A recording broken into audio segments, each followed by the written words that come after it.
Este vídeo é para eu dizer que a minha missão com o Mahalila, com a popularização do Mahalila, praticamente já está cumprida. Então agora é a hora de eu estruturar o método Mahalila, que foi a versão que me trouxe a racionalidade e a precisão do comando, do uso do Mahalila pelo dado. Não há mais opções aleatórias dentro das regras do método Mahalila. Isso serve para todas as versões. São 4 regras apenas. A primeira regra é posicionar sempre a peça que vai representar a pessoa na casa 68, no plano divino. Os termos falarei baseado no método que criei, tá bom? Mas qualquer pessoa fala o termo que quiser, né? Importante, a atitude nunca é a nomenclatura das coisas. Então, a primeira regra é colocar o objeto na casa 68, na consciência plena, aonde é o que vamos buscar através de uma ferramenta espiritual terapêutica como essa. Isso quando eu falo, não usem o Mahalila como se usasse qualquer coisa, ao bel prazer do seu próprio ego. Saiba que tem um mecanismo de abertura do seu subconsciente para manifestar o histórico de memórias, para que você observe de uma forma prática, precisa, racional, o seu próprio comportamento. Então, a gente só pode vir buscar uma consciência plena quando vem jogar o Mahalila. A segunda regra, entrar pelo jogo só pela casa 6. Porque antes dos 6 anos não tivemos controle de nada. Estávamos sendo conduzidos por alguém. Então, é paliativo querer entrar a partir da casa 1. Vai poder, claro, tudo pode, mas o efeito terapêutico curativo necessita de um determinado caminho, de uma determinada maneira de se usar, tá? E não é careta e chata, não. É uma maneira testada, quase 4 décadas, para hoje eu estar aqui nesse vídeo me expondo, né? Então, entrar pela casa 6, porque 6 é o número máximo do dado. Se a gente for comparar a vida real, ao 6º ano que a primeira personalidade se compõe, a autoimagem surge, e aí começa o primeiro setênio sendo concluído com um modelo para o mundo. A criança do 0 aos 7 anos,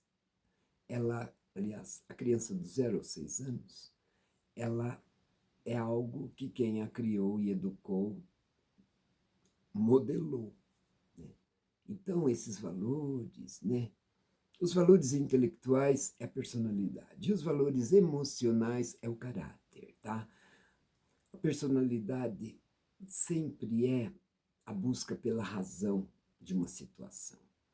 E o ego, o caráter, é a forma como a pessoa manifesta seus desejos, é a maneira que ela lida com a cólera nela, na obtenção de seus desejos, porque a vida começou com um choro de raiva, né? Então a gente já tem isso na marca, né, inicial.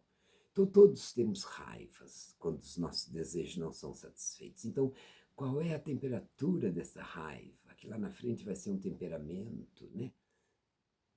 Depois a casa 4 é onde os valores materiais são introduzidos na vida da criança. A criança normalmente aos 4 anos quer ser dona dos brinquedos, né? O 5º ano, autoimagem, já escolhe a própria roupa, já começa a ter uma noção de quem é na vida, e ao 6º ano começa a grande confusão, né?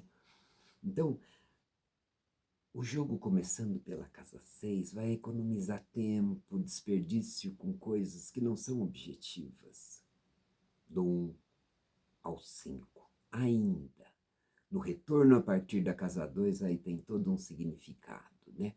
Tem toda uma constelação familiar a ser trabalhada. Olha, casa 2 é medo do pai, casa 3, raivas da mãe, casa 4, possessividade familiar. né? São 3 aspectos constelacionais que a gente fica à mercê mesmo quando retorna ao plano básico, depois de um caminho iniciado, né? A gente está repetindo padrões de medo, raiva e cobiça oriundos da nossa educação original, tá? A terceira regra, o jogo começando pela casa 6, temos que seguir até a casa 68 para fechar aquele caminho. Porque a consciência plena, né? Hello, a palavra já diz. Então, se a gente joga tantas coisas até assim não tão úteis, né? Com tanta precisão do começo, meio ao fim, né? Para que não uma Halila, que é uma ferramenta tão antiga e que merece todo o nosso respeito de usá-la, né? De começar e terminar. Tudo tem finitude nessa vida, né? Então, para se obter um resultado melhor, necessita de começo, meio e fim. Tudo que nos acontece é causa, efeito e consequência. Bom, a quarta regra é que as 3 últimas casas, elas têm razão de ter um movimento próprio, porque na raiz em sânscrito, todas têm o nome de guna acoplado a um termo inicial. Por exemplo, casa 70, Sato Guna. Casa 71, Rajo Guna. E casa 72, Tamo Guna. Guna é um atributo. Então, dentro disso, ali eu pude criar um movimento. Circular, porém, aparentemente linear, mas é circular. Na casa 70,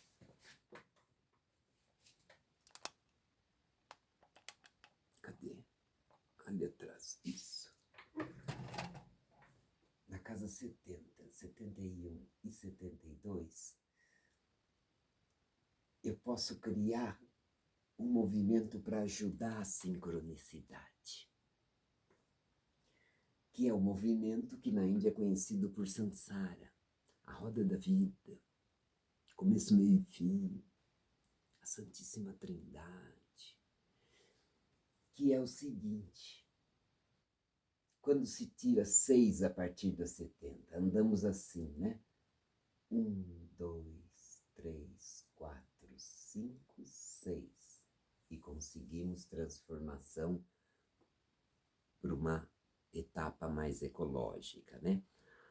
Esse movimento de ir e vir forma um movimento oval, por que não dizer circular? E isso faz com que o dado seja o elemento matemático do jogo, da dinâmica, da busca espiritual de alguém. A vida é movimento, a vida não é estática. Temos que improvisar o tempo inteiro. Então, numa Halila não tem sugestão, tem precisão. Como vamos jogar não tem precisão, né? É que nem o fado. Navegar é preciso, viver não é preciso. Navegar tem precisão, rota, bússola. Uma Halila é uma bússola do nosso campo psicoemocional. Então, com isso, adentrando ao plano divino, não conseguindo ainda parar na consciência plena, porque ainda tem desejos, só se chega na consciência plena quando algo foi compreendido pela pessoa que está jogando. Se ela quiser chegar na consciência plena, não chega, demora. Mas precisamos testar aí a nossa persistência diante da resistência, que é nossa mesmo, mas a gente pensa que é do jogo. É tão infantil a nossa expressão, se a gente for comparar, sabe? É trogloditas dirigindo Land Rovers, não querendo criticar ninguém, mas é mesmo assim, alta tecnologia para pessoas com comportamentos tão infantis. Por isso que agora uma Halila está popularizado. Uma Halila está no mundo, qualquer versão vai fazer bem, algum bem para a pessoa, né? Mas usar ferramentas de precisão de uma forma meio deixa rolar e ver o que acontece, pode causar danos em quem recebe. Mahalila foi feito para se usar cada um o seu, não foi feito para ter intérpretes. Porém, a sociedade valoriza essa forma de instrução. Eu aprendi a instrução oral, e da instrução oral, ela se tornou minha bandeira na minha missão. Não perder oportunidade de transmitir a informação. Quando é escrita, ela se materializa, né? Mas ela se limita. Então, o conhecimento, quando colocado em prática, falando do intérprete, o intérprete tem êxito e saúde por estar ajudando o seu semelhante. Mas quando por motivo de dinheiro, por motivo de autoprojeção social, é incentivado o ego do intérprete, né, a ter destaque, isso vai acarretar desequilíbrios de alguém, por exemplo, né? Fala tanta coisa para as pessoas, mas consigo mesmo não pratica. Então não fala da própria experiência, fala apenas das teorias de descrições sobre algo. Essa pessoa com Mahalila terá sérias doenças, porque a divindade não criou esse mecanismo para ser usado para sedutores carentes, manipuladores carentes. Toda manipuladora é carente. Toda guerra pegou a carência de alguém e começou uma guerra, né? Então, assim, quem joga Mahalila, com certeza uma hora entra num caminho pacífico, amoroso e alegre, que é o destino de todos nós que viemos trazer a nossa melhor versão para aquilo que se chama vida na Terra, né? Nesse planeta escola.